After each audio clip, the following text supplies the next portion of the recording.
I took my attractive husband to work, and now my boss is madly in love with him. I didn't see this one coming. Hi everyone, after what happened over the past few months, I feel like I need to share this bizarre experience. It's been a roller coaster of emotions. Let me start by setting the scene. I'm Claire, 26F, married for 5 years to Mark, 28M. We live in a quiet suburban neighborhood where life moves at a slower pace than it does in the city. Mark works as a software engineer, specializing in cutting-edge AI development, a field that demands both intelligence and creativity. He's tall, lean, with piercing blue eyes, and dark hair that always seems perfectly styled. To put it bluntly, he's objectively attractive. Not just handsome but charming, intelligent, and kind-hearted. People often tell me how lucky I am to have him, and honestly, I couldn't agree more. That said, bringing Mark into my professional world wasn't something I ever considered until recently.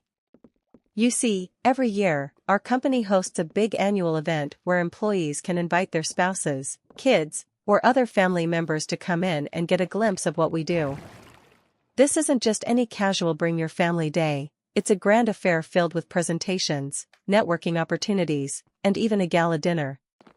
As a marketing manager at a mid-sized advertising agency downtown, I take pride in organizing these events, ensuring they leave a lasting impression on attendees.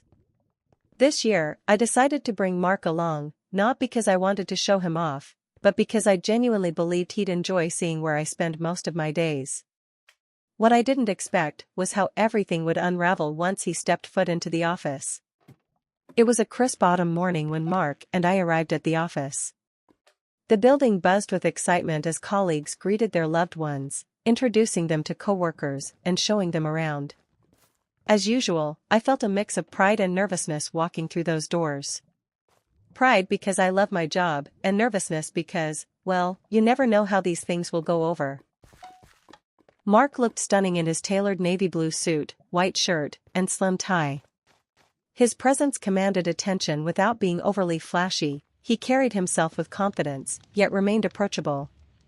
Several female coworkers stopped mid-conversation to stare openly as we walked past, and I could hear whispers following us down the hall. Who's that? Oh wow, is he single? Claire must have hit the jackpot. I tried to brush off the comments, reminding myself that this was normal, given Mark's appearance. Still, a small part of me wondered if I should have warned him about the attention he'd likely receive. Our first stop was the main conference room, where CEO speeches and welcome presentations usually take place. Employees gathered with their families, chatting casually while waiting for the program to begin. That's when I spotted my boss, Sarah, 34F, standing near the front with her usual air of confidence and authority. Sarah is tall, elegant, and impeccably dressed, a woman who commands attention wherever she goes. She's also single, though rumors abound about secret romances within the company. For years, I've admired her professionalism and leadership skills, often modeling my own career aspirations after hers. As we made our way toward her, I introduced Mark with a casual wave. Sarah, this is my husband, Mark. Mark, this is my boss, Sarah. Sarah extended her hand politely, but the moment she shook Mark's, her demeanor shifted subtly. Her eyes widened slightly, and her lips curled into a warm smile, one I hadn't seen her give anyone else in the office. Nice to meet you, Mark, she said warmly. Claire talks about you all the time. Mark blinked, clearly taken aback by her enthusiasm. Oh, thanks? She probably exaggerates. No, she doesn't, Sarah insisted, leaning forward just enough to make the interaction feel more intimate. You must be quite the catch if she chose you. At that point, I froze. Did Sarah really just flirt with my husband? Right in front of me? Before I could process the implications, the presentation began, pulling us away from the awkward exchange.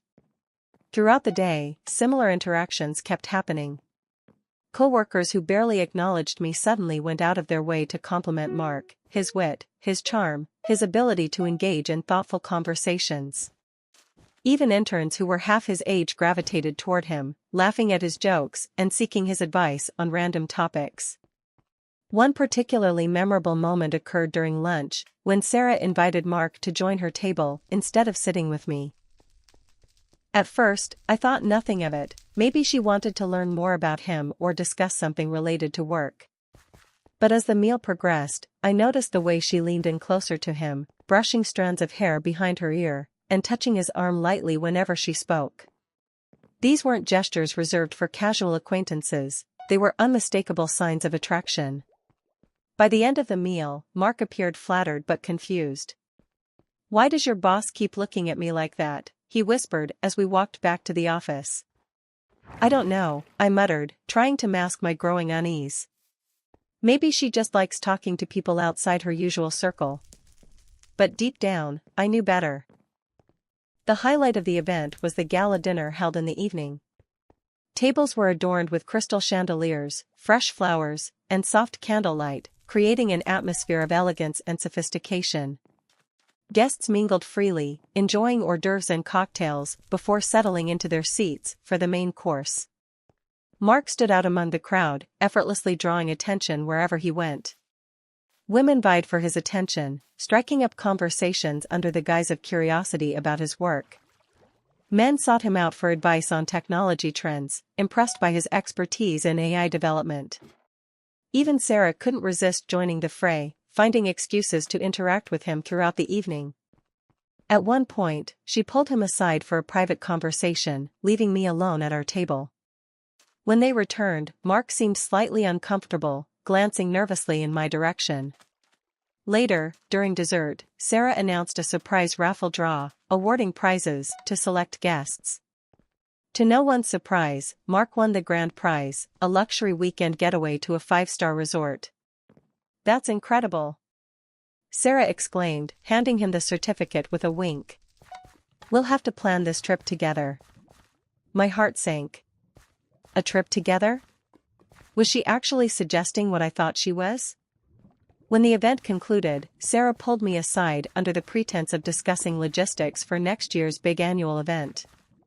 Instead, she launched into a monologue about how impressed she was with Mark. "He's so genuine," she gushed. "And intelligent. And funny.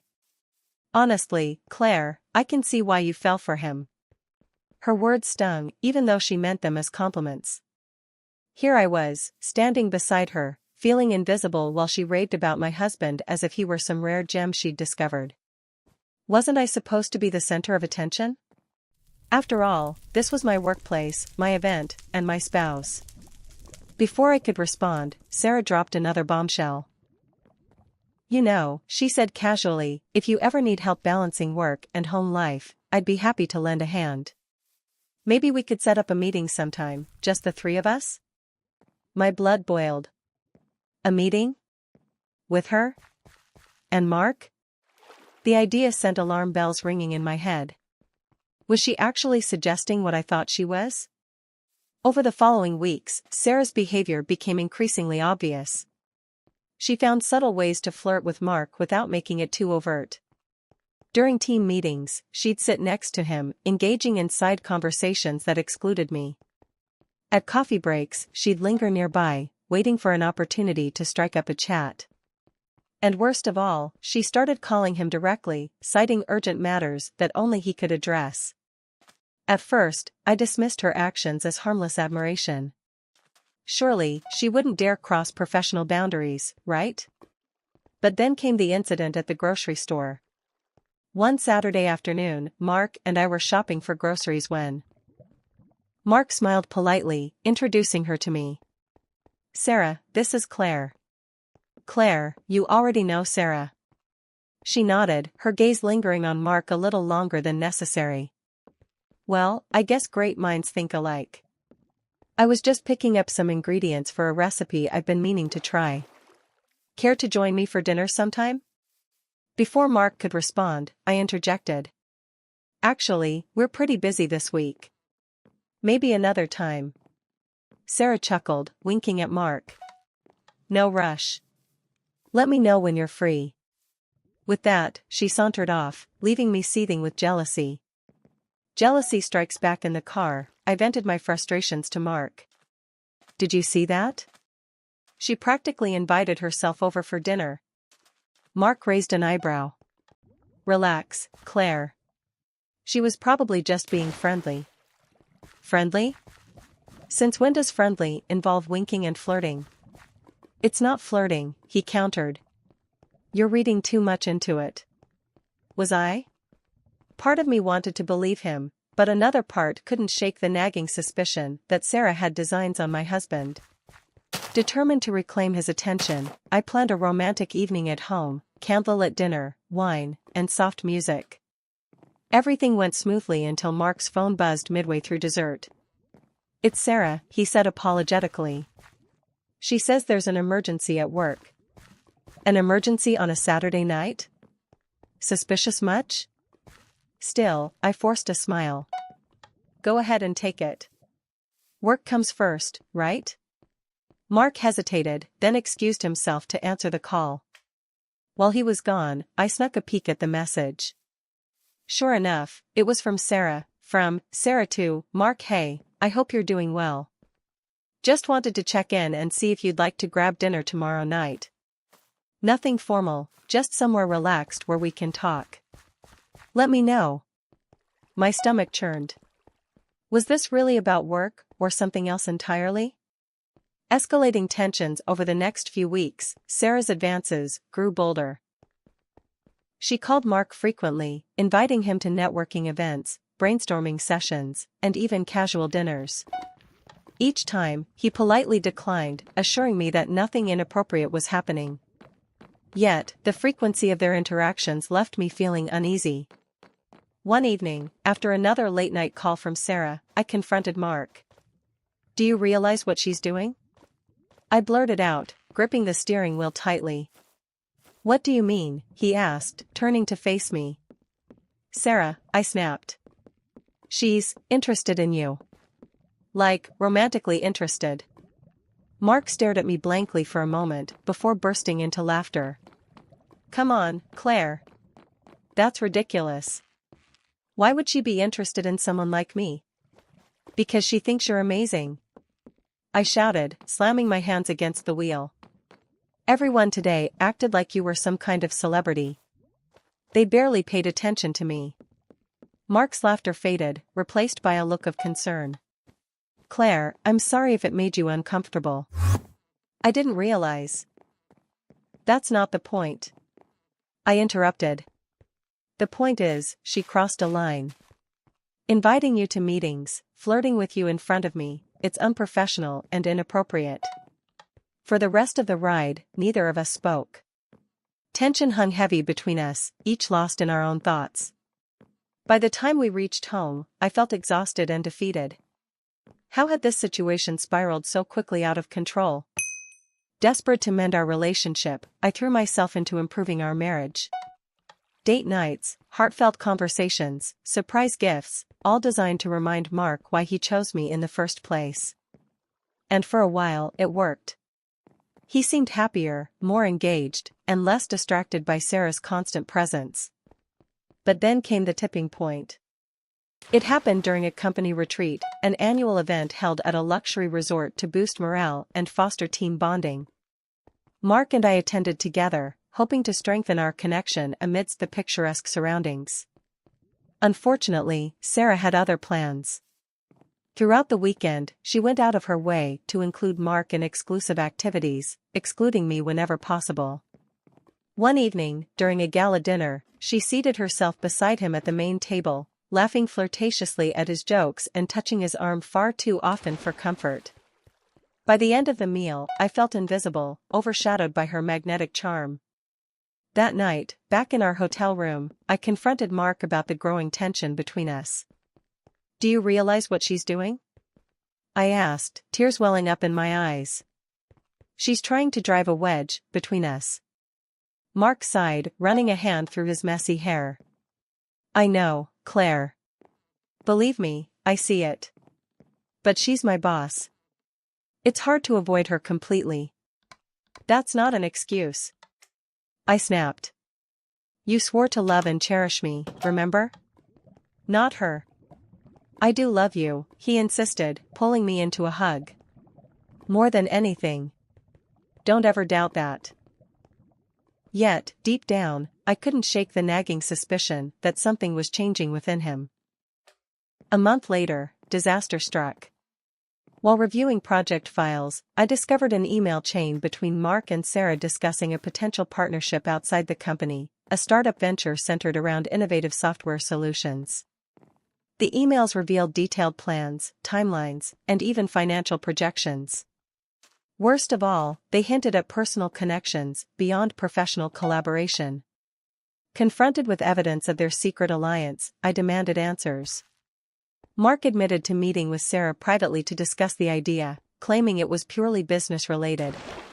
But when I pressed further, he hesitated, revealing that he'd begun to question whether staying with me was truly the best decision for his future.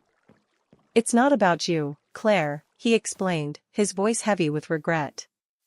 "It's about me. About finding fulfillment, purpose, and happiness. And lately, I've been wondering if maybe, just maybe, I could find those things elsewhere." His words cut deeper than any insult or betrayal ever could. For the first time, I realized how fragile our bond had become, not because of Sarah, but because of cracks we'd ignored for years. Desperate to salvage our marriage, I proposed a trial separation. Not divorce, not permanent estrangement, but a temporary pause to allow both of us space to reflect on our feelings. Reluctantly, Mark agreed. During the separation, I threw myself into self-improvement. Therapy sessions helped me confront insecurities I hadn't acknowledged since childhood. Exercise and meditation restored my physical and mental health. Meanwhile, Mark traveled extensively for work, using the distance to reassess his priorities. 6 months later, we reunited at a quiet cafe near our old neighborhood. Neither of us spoke immediately, content to savor the silence and the familiarity of each other's presence. "I miss you," Mark said finally, breaking the tension. "Every day apart reminded me why I fell in love with you in the first place." "And I missed you," I replied, smiling through tears. "But I also learned something important during this time. Relationships aren't perfect, they're messy, complicated, and full of challenges. What matters is how we face those challenges together." From that moment forward, we vowed to rebuild our marriage stronger than ever. Though Sarah continued to linger in the background, her influence waned as Mark reconnected with the values and principles that defined our union. Life seemed to return to normal, for a while. We celebrated milestones, laughed together, and rebuilt the trust that had nearly crumbled.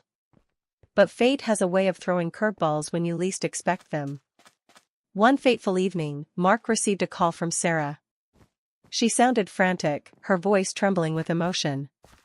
"Mark, I need your help. Something terrible has happened." Without hesitation, he rushed to her aid, leaving me at home with a gnawing sense of unease. Hours passed without word from him. Finally, the police arrived at our door, bearing devastating news. Sarah had attempted suicide. In her final moments, she confessed her love for Mark, pleading with him to stay by her side. Overwhelmed by guilt and confusion, Mark stayed with her until she passed away peacefully in the hospital. When he returned home, his eyes were hollow, his spirit shattered. "She didn't deserve to suffer like that," he murmured, collapsing into my arms. "I wish I could have done more." In that moment, I realized the truth: sometimes, love isn't enough. No matter how hard we try, some wounds run too deep to heal. And as we sat together in silence, mourning the loss of a rival-turned-tragic figure, I understood that our journey wasn't over, but it would never be the same again.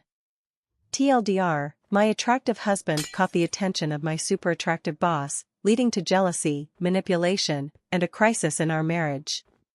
After a trial separation and reconciliation, tragedy struck when the boss took her own life, leaving us forever changed.